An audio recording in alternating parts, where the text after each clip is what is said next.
Vinay talking about thoughts on his friend Keon Grayes, who is the 17th rated wide receiver in the country, according to the 247 Sports Composite. One of the top players out of Arizona who committed to the Buckeyes, Kevin, this week. Right, exactly. He had a multi-day visit to Columbus. Really ended up committing while he was on his visit. Took a little bit of time for it to get out there. Committed on the Sunday as he was in the process of flying back to the greater Phoenix area. You know, Rivals just moved him up into the 250. I think he's in the 150s, maybe the 170s. I don't remember off the top of my head. Some similarities to Chris Olave in high school. I think Olave may have been a little further along at this point, but Kyion, he had the opportunity to stand there and interview him over in front of Ohio Stadium. He kind of sized him up, listed as like 6'1", $170 or so. He checks the boxes there. You watch his tape. I mean, he's somebody who can do a lot of things. It just goes to prove that Ryan Day and Brian Hartline have receiver recruiting on lockdown with these guys that they're able to get. Kyion was supposed to visit Oregon before making a decision. Obviously, that didn't happen. He saw everything that he wanted to in Columbus, and I think he is a guy that's going to have the opportunity to be successful. But let me say this about receivers.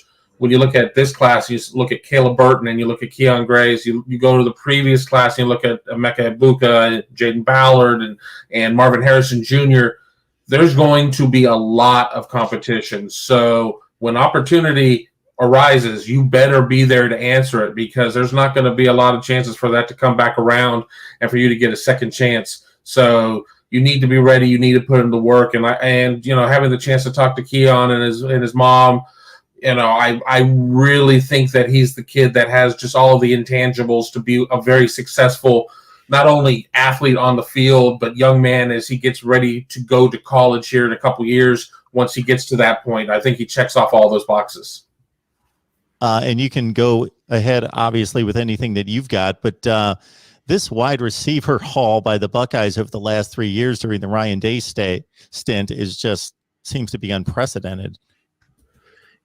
It is. Grayes, I don't think is from the 24/7 composite, which takes all the different rankings into account.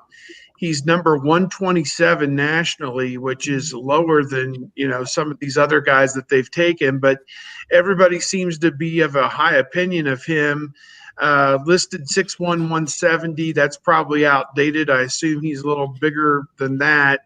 A lot of times those things are inputted when the guys are in their sophomore or junior year, which I guess he'd be wrapping up his junior year right now. But, I think the sky seems to be the limit for him. He's a national top 20 wide receiver, top 20 within that position group, number 2 player overall in Arizona. And again, Chandler, Arizona, playing against top competition there in the Phoenix area. So very competitive. I have no reason to believe that the Buckeyes didn't scout this guy properly and have a lot of good things in mind for him. I mean, you'd say he's coming in on the back end of what looks like an amazing haul of wide receivers over a 2 or 3 year period. But there's a reason why the Buckeyes want him. There's a reason why he's coming from 2 time zones away to play for the Buckeyes. So is this another Chris Olave situation that they see somebody who has just got tremendous ability? Perhaps that's what it is. I don't know, but I am intrigued by this prospect, and certainly, Ohio State is kind of just the snowball running downhill right now when it comes to recruiting offensive talent. They're in a position where they're selecting players to become part of what's become a really exciting offense to watch. I think Ohio State has 9 receivers on the roster right now who are former top 100 guys. And Chris Olave, of course, is not one of them. But as Kevin said, when you watch Keon Grayes in his highlights from last year, he reminds you of Chris Olave, same size, same production out wide, deep down the field. And I think it's interesting in the 7-on-7, this I guess we're still considering it winter, he's been working exclusively in the slot, which, is that where he ends up at Ohio State? If so, that's a position of great usage, and as you're seeing with Garrett Wilson, as we've seen with Paris Campbell and KJ Hill, and and Philly Brown even before then. So I really like him, and it's smart kid. You listen, I mean, he's done so many interviews. He's savvy. I think every single outlet has talked to him, on camera, and each time he's impressive, and he's well spoken, and just has a plan. And if you're a receiver with a plan, it's not a surprise that you may end up at Ohio State.